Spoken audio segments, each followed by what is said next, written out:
రాష్ట్ర ప్రభుత్వం పలు కీలక విషయాలు వెల్లడించింది. 3 ఎకరాల నుంచి 4 ఎకరాల్లోపు భూమి ఉన్న రైతుల అకౌంట్లలో రైతు భరోసా నిధులు రిలీజ్ చేసింది. ఉగాది పండుగ సందర్భంగా రేషన్ కార్డుదారులకు సన్నబియ్యం పంపిణీ చేయనున్నట్లు తెలిపింది. కాంగ్రెస్ సర్కార్ ప్రతిష్టాత్మకంగా తీసుకొచ్చిన రాజీవ్ యువ వికాసం గైడ్ లైన్స్ రిలీజ్ చేసింది. రాష్ట్ర వ్యాప్తంగా ఫుడ్ సేఫ్టీ విభాగాన్ని బలోపేతం చేసేందుకు చర్యలు తీసుకుంది.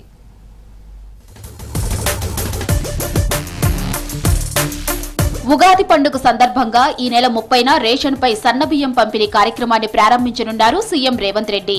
సూర్యాపేట జిల్లా హుజూర్ నగర్ లో ఈ స్కీమ్ ను లాంచ్ చేయనున్నట్లు మంత్రి ఉత్తమ్ కుమార్ రెడ్డి తెలిపారు. అదే రోజు సాయంత్రం బహిరంగ సభలో పాల్గొంటారు ముఖ్యమంత్రి. రైతు భరోసా రిలీజ్ చేసింది సర్కార్. 3 ఎకరాల నుంచి 4 ఎకరాల్లోపు ఉన్న రైతుల అకౌంట్లలో డబ్బులు జమ చేస్తుంది. ఒక్కరోజు 200 కోట్లు రిలీజ్ చేసింది. 2 రోజుల్లో 4 ఎకరాల్లోపు రైతులందరికీ భరోసా నిధులు అకౌంట్లలో పడనున్నాయి.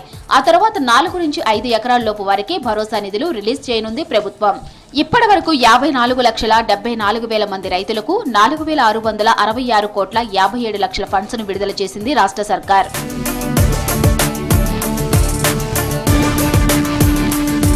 ప్రతిష్టాత్మకంగా తీసుకొచ్చిన రాజు యువ వికాసం గైడ్ లైన్స్ రిలీజ్ చేసింది ప్రభుత్వం. 50,000 లోపు రుణానికి అప్లై చేసుకుంటే 100% రాయితీ ఇస్తామని తెలిపింది సర్కార్. లక్షలోపు రుణదారులకు 90% రాయితీ, 2 లక్షల లోపు రుణాలకు 80%, 4 లక్షల లోపు లోన్లకు 70% సబ్సిడీ ఇవ్వనున్నట్లు తెలిపింది. రూరల్ ఏరియాలో దరఖాస్తుదారులకు 1,50,000 లోపు ఆదాయం ఉండాలని, పట్టణ ఏరియాలో దరఖాస్తుదారులకు 2 లక్షల లోపు ఇన్కమ్ ఉండాలని గైడ్ లైన్స్ లో తెలిపింది. పథకానికి 21 ఏళ్ల నుంచి 55 ఏళ్ల లోపు వారిని అర్హులుగా గుర్తించింది. ఏప్రిల్ 5వ తేదీ వరకు దరఖాస్తు చేసుకోవాలని సూచించింది సర్కార్.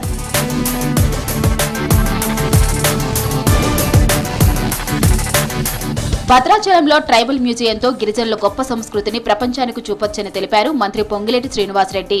గిరిజన సంప్రదాయాలను, జీవన విధానాన్ని, హస్తకళలను ప్రత్యేకంగా ప్రదర్శించేందుకు మ్యూజియం ఉపయోగపడుతుందన్నారు.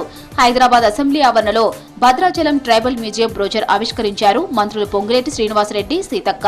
భద్రాచలంలో శ్రీరామనవమి వేడుకల సందర్భంగా సీఎం రేవంత్ రెడ్డి చేతుల మీదుగా మ్యూజియం ప్రారంభిస్తామని తెలిపారు మంత్రులు.